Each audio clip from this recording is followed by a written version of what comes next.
അപ്പൊ ഇതാണ് മൂപ്പർക്ക് ആകെ അറിയപ്പെട്ട കറാമത്ത്. ആരാന പഴം പോലെ അവര് പോലും അറിയാതെ കണ്ണിപ്പിടിട്ടുകൊണ്ട് അത് അടിച്ചു മാറ്റി എന്നതാണ് മൂപ്പർക്കുള്ള കറാമത്ത്. പതിന കറാമത്ത് അങ്ങനെ തന്നെയാണ്. ഇപ്പൊ ജമലുല്ലൈലി എന്നിട്ട് ഇപ്പൊ സാധാരണ നോട്ടീസ് ജമലുല്ലൈലി 10-12 കറാമത്ത്. അതിൽ മൂപ്പർ ഒരു കറാമത്തല്ല, മൂപ്പ സ്വന്തം ഭാര്യന്റെ കണ്ണ് പൊട്ടിച്ചൂല. സ്വന്തം ഭാര്യ എന്തോ ചോദിച്ചപ്പോ എന്താ എനിക്ക് കണ്ണ് കാണില്ലേന്ന് ചോദിച്ചു. അതോടുകൂടി ഓൾക്ക് കണ്ണാണതായി. അതാണ് മൂപ്പര കറാമത്ത്. തടക്കണ ഞാൻ പൊട്ടിയ കണ്ണ് ശരിയാക്കിയാല് അത് കറാമത്ത വിചാരിക്കാം. ഉള്ള കണ്ണ് പൊട്ടിച്ചു വരാന്. അപ്പൊ ഇതൊക്കെയാണ് നമ്മുടെ നാട്ടിലേക്ക് അത്ര മതി. കറാമത്താകാൻ അത്രേ ആവശ്യമുള്ളൂ.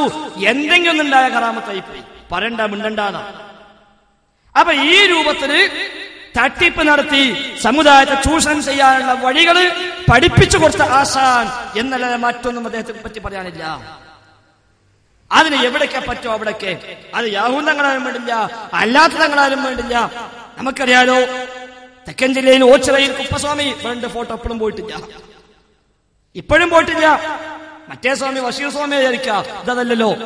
കുപ്പസ്വാമി ദാമോദരൻ ഔലിയ, അയാളുടെ മയ്യത്ത് വിലപേശി സ്വന്തമാക്കി കബറുണ്ടാക്കി, ആ കബറിങ്ങനെ പോലും ജാറം കെട്ടി അവിടെ ഉദ്ഘാടനം ചെയ്യാൻ പോയ കാന്തപുരം മുസ്ലിയാർ കാണാൻ നിങ്ങൾക്ക് സ്ക്രീനിൽ ഇതാ.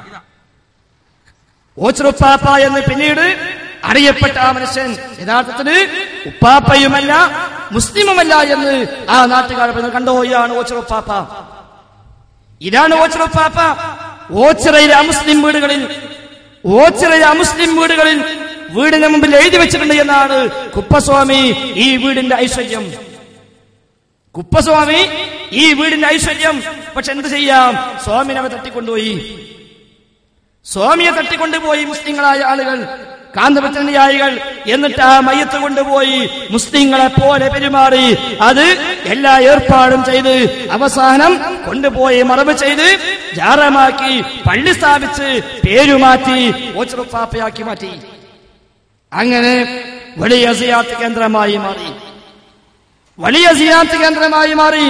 ഇന്നും അവിടുത്തെ മുസ്ലിങ്ങൾ കുപ്പസ്വാമി ശരണമെന്ന് പ്രാർത്ഥിക്കുമ്പോൾ മുസ്ലിമീങ്ങളായ ഇത്തരക്കാരായ ആളുകള് അവർ ഓച്ചിറുപ്പാപ്പ കാക്കനെ തേടിക്കൊണ്ടിരിക്കുന്നു. രണ്ടു തേട്ടും ഒരേ അടുത്തേക്കാണ്. അവരിപ്പോഴും ഞങ്ങളെ സ്വാമിയാണ്, ഇവരിപ്പോഴും ഞങ്ങൾ ഉപ്പാപ്പയാണ്. അവിടെ പോയി തേടിക്കൊണ്ടിരിക്കുന്നു.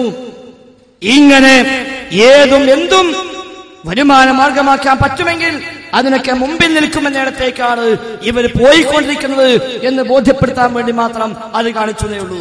എന്നിട്ട് അവിടെ സിയാറത്തും ദിക്റും ദുആയും സലാത്തും ദുആ സമ്മേളനവും എല്ലാം അതുമായി സംഘടിപ്പിച്ചുകൊണ്ടേയിരിക്കുന്നു.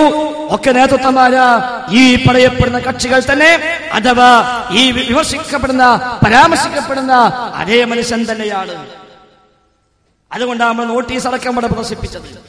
ആളെ ഫോട്ടോ നോട്ടീസ് അടക്കം നമ്മുടെ ബാനറാക്കി ഫ്ലക്സ് ബോർഡാക്കി വെക്കാൻ കാരണം അതുകൊണ്ടാ. എന്താ അവിടെയും ഉദ്ഘാടനം ചെയ്യാനെത്തുന്നത് ഈ സാക്ഷാൽ കാന്തപുരം മുസ്ലിയാർ തന്നെയാണ്. അന്നതിന്റെ കൂടെ ഉണ്ടായിരുന്ന സലീം അഹമ്മദാനി, യൂസുഫ് നദവി തുടങ്ങിയ സുന്നി പണ്ഡിതന്മാർ അതിൽ മനം മടുത്തുകൊണ്ട് ഇസ്ലാഹി പ്രസ്ഥാനത്തിലേക്ക് മാറി വന്നു. സലീം അഹമ്മദാനിയൊക്കെ പറഞ്ഞു, ഞങ്ങളന്ന് കാന്തപുരം മുസ്ലിയാർ നേക്ക് നേരെ വിളിച്ചുകൊണ്ട് പറഞ്ഞു, ഉസ്താദേ നിങ്ങൾ വരരുത്, ഇത് യഥാർത്ഥത്തിന് ഉപ്പാപ്പയല്ല. പക്ഷെ അദ്ദേഹം വന്നു, ഉദ്ഘാടനം ചെയ്തു, അതോടുകൂടി അഡ്രസ്സായി, സർട്ടിഫിക്കറ്റായി, അത് ഇന്നും അറിയപ്പെട്ട ഷെയ്ഖായി മാറി. പക്ഷേ അന്ന് മുമ്പിലുണ്ടായിരുന്ന സലീം അഹമ്മദാനിയും യൂസുഫ് നദവിയും ആ രണ്ട് സുന്നി പണ്ഡിതന്മാർ സലാം ചൊല്ലി പിരിഞ്ഞ് ഇസ്ലാഹി പ്രസ്ഥാനത്തിലേക്ക് വന്നു. നാടിനെ പ്രചരിപ്പിച്ചു. ഇതാണ് യഥാർത്ഥ വശമെന്ന്. അതോടുകൂടി ഒരു കൊല്ലം 8 ലക്ഷം രൂപ വരുമാനം വന്നിരുന്ന ഓച്ചിറുപ്പാപ്പ ജാറം കഴിഞ്ഞ വർഷത്തെ വരുമാനം എത്രയാ? 3000 രൂപ. 8 ലക്ഷം കിട്ടുന്നത് 3000 ചുരുങ്ങി ഒരു കൊല്ലത്തിന് 3000 എന്ന് പറഞ്ഞാല് മാസത്തിന് 250 ഉള്ളൂ. ഒരു മാസത്തിന് 250 റുപ്യ. അപ്പൊ ദിവസം 10 റുപ്യ തികയില്ല. ഈ രൂപത്തിലേക്ക് അത് മാറി. എന്തേ കാരണം? അതുമായി ചുറ്റിപ്പറ്റി ജീവിച്ച ആളുകൾ തന്നെ പറയാൻ തുടങ്ങി യാഥാർത്ഥ്യം ഇതാണ്. അപ്പൊ ഏതും ശൈഖന്മാരാക്കി മാറ്റുന്നിടത്തേക്ക് എത്തുന്നത്. അങ്ങനത്തെ ആൾ വേങ്ങര കോയപ്പാപ്പയുടെ അവസ്ഥ മറിച്ചല്ലോ. ജീവിതകാലം മുഴുവൻ അർദ്ധനഗ്നായും പൂർണ്ണനഗ്നായും മറന്നിരുന്ന മനുഷ്യൻ കാണാൻ നിങ്ങൾക്ക് സ്ക്രീൻ അദ്ദേഹത്തെ. ആ കോയപ്പാപ്പയെയും ശൈഖായി വലിയായി താജുൽ ഔലിയായി പരിചയപ്പെടുത്തിയിട്ട് ജാരം കെട്ടിയിട്ട് അതിലേക്ക് ആളെ ക്ഷണിച്ചു വരുത്തുന്നത് ഈ പറയപ്പെടുന്ന കക്ഷികൾ തന്നെയാണല്ലോ. ഇതാണ് കോയപ്പാപ്പ,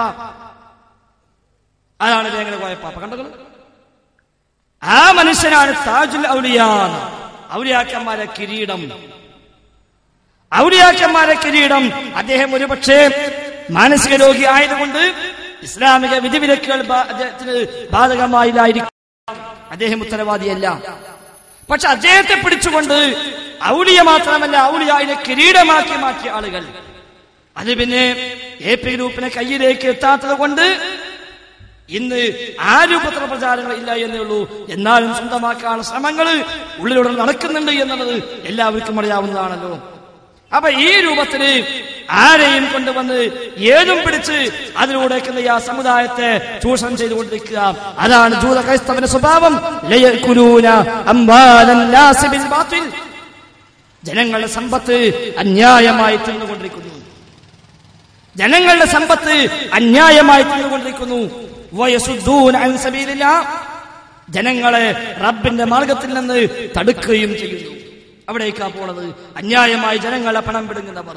മമ്പുറം ജാറമടക്കമുള്ള ജാറങ്ങളിൽ മാസങ്ങളിൽ ലക്ഷങ്ങളാണ് വരുമാനം. എന്തിന്റെ പേരിൽ? ജീവിതകാലത്ത് പല അസുഖവുമുണ്ടായി അവസാനം പ്രായമായി രോഗമായി മരിച്ചുപോയ ഒരു പണ്ഡിതൻ അദ്ദേഹത്തിന് ഖബറിൽ ചെന്ന് പറഞ്ഞാൽ നമ്മുടെ രോഗം മാറുമെന്ന് വിശ്വസിപ്പിച്ചുകൊണ്ട് സമുദായത്തെ കൊണ്ട് ചെയ്യിക്കുന്നവർ. മമ്പുറം ജാറത്തിന് കമ്മിറ്റി ചെയ്യപ്പെട്ട ഒരാളോട് ഞാൻ ചോദിച്ചു, നിങ്ങളിപ്പോ 7 ദിവസത്തെ നേർച്ച പ്രഖ്യാപിച്ചുവല്ലോ, 7 ദിവസത്തെ നേർച്ച പ്രഖ്യാപിച്ചു, ഈ ആഴ്ച ആരംഭിക്കാൻ പോവുക. ഞാൻ അദ്ദേഹത്തോട് ചോദിച്ചു, ഈ നേർച്ച ഈ നാട്ടുകാരെ സ്വർഗത്തിലേക്ക് എത്തിക്കാൻ വേണ്ടി ആണ് എന്ന് നിങ്ങൾക്ക് തോന്നുന്നുണ്ടോ? ആ താല്പര്യത്തിലാണോ നിങ്ങൾ ഈ നേർച്ച പ്രഖ്യാപിച്ചത്? ആളുകൾ അവിടെ വന്നിട്ട് അവിടേക്ക് നേർച്ച നേർന്നിട്ട് എങ്ങനെയെങ്കിലും സ്വർഗത്തിലേക്ക് എത്തട്ടെ എന്ന താല്പര്യമാണോ കൊല്ലങ്ങളിൽ മമ്പുറത്ത് നേർച്ച നടത്താൻ നിങ്ങൾ പ്രേരിപ്പിക്കുന്നത്? അദ്ദേഹം പറഞ്ഞു, അല്ല, അതിപ്പോ എല്ലാവർക്കും അറിയാം, പണമുണ്ടാക്കാനാണ്. 5 അംഗ കമ്മിറ്റിയാ മമ്പുറം മക്കാമിലുള്ളത്. ആ 5 അംഗ കമ്മിറ്റിയിൽപ്പെട്ട ആളാ അദ്ദേഹം പറഞ്ഞതാ അത് പണം ഉണ്ടാക്കാനാണ്.